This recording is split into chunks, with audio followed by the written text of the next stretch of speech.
نحمده ونسلم ونسلم على رسوله الكريم اما بعد اعوذ باللہ من الشیطان الرجیم بسم اللہ الرحمن الرحیم واللہ خیر الرازقین صدق اللہ العظیم۔ سامعین ذی وقار، اسلام میں جب انسان داخل ہوتا ہے تو اس کے لیے سب توحید ہے، اور جب اسلام میں داخل ہوتا ہے تو وہ پہلے کلمہ شہادت پڑھتا ہے، اور کلمہ شہادت میں بھی وہ پہلے کہتا ہے اشہد ان لا الہ الا اللہ، کہ میں گواہی دیتا ہوں کہ اللہ کے سوا کوئی عبادت کے لائق نہیں۔ یہ گواہی دیتا ہے، پھر اسلام میں داخل ہوتا ہے۔ اور توحید وہ واحد چیز ہے جو مسلمانوں کو غیر مسلم سے علیحدہ کرتی ہے۔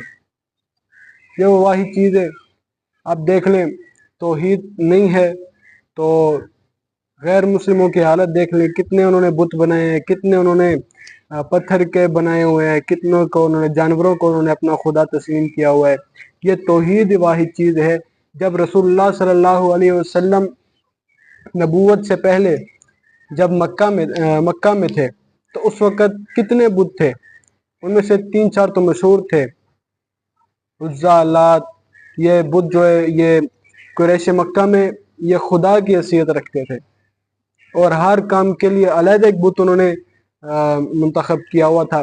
تو اسی لیے جب اسلام کی دعوت شروع ہوئی، تبلیغ اسلام شروع ہوئی، تو اللہ رب العزت کی توحید کا پہلے اعلان کرے گا تو پھر اسلام میں داخل آئے گا، اسلام میں آئے گا۔ اسی لیے جب بھی کوئی کافر یا کوئی غیر اسلام میں داخل ہوتا ہے تو وہ پہلے گواہی دیتا ہے کہ اشہد ان لا الہ الا اللہ و اشہد ان محمد رسول اللہ۔ لیکن ہماری حالت کیا ہے؟ ہم کلمہ تو پڑھتے ہیں، ہم گواہی تو دیتے ہیں، لیکن آج ہمارے حالات دیکھ لیں، درباروں پہ کیا کیا نہیں ہو رہا، کس کس کو ہم نے خدا بنایا ہوا ہے، کس کس کو ہم نے ذریعہ بنایا ہوا ہے۔ اللہ تعالیٰ ہمیں سوچنے اور سمجھنے کی توفیق عطا فرمائے، توحید پر قائم رہنے کی توفیق عطا فرمائے۔ السلام علیکم۔